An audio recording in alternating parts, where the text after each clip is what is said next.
au bureau de l'Union africaine en RDC qui a connu des problèmes très sérieux.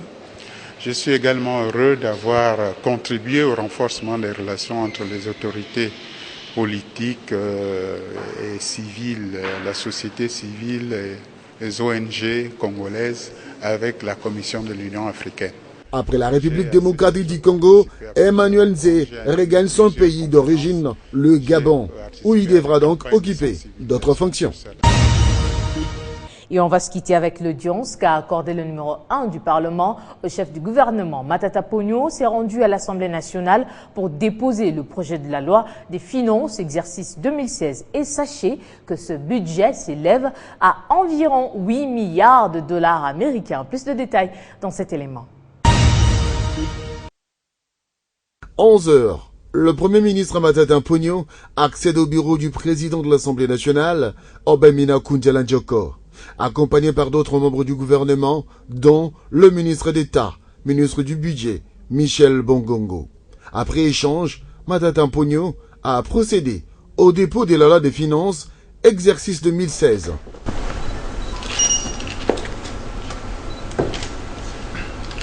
Estimé à hauteur de 8 milliards de dollars américains, ce projet de loi devra être examiné par les élus du peuple en priorité. Matata Ponyo explique les contours de l'atmosphère économique caractérisée par la chute de minerais. C'est un projet qui s'inscrit dans une logique un peu difficile, un contexte international marqué par la baisse des cours des principaux produits des matières premières d'exportation, notamment les cuivres et le pétrole, dont les prix ont sensiblement baissé.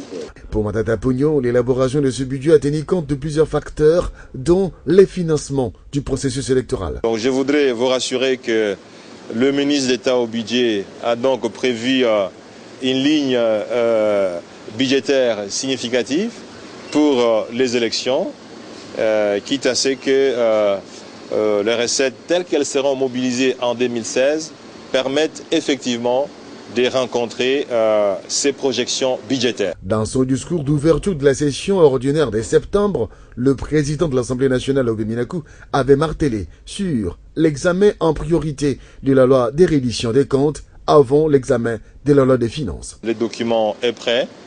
La Cour des comptes qui avait reçu le projet il y a quelques semaines a finalisé l'examen de ces projets de reddition des comptes.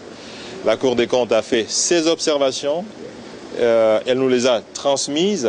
Aujourd'hui, le projet de loi sur la reddition des comptes va être examiné en réunion interministérielle avant d'être discuté dans le meilleur délai en Conseil des ministres avant sa transmission à l'Assemblée nationale. Après les dépôts du budget, le président de la Chambre basse du Parlement congolais Obemina Koundiala a présidé la plénière de ce jeudi sur le projet de loi organique portant modification de la loi numéro 11 portant fonctionnement et organisation de l'ordre judiciaire en République démocratique du Congo. Ce sera tout pour AN News. Merci à vous tous de l'avoir suivi. Prochain rendez-vous, c'est très bientôt.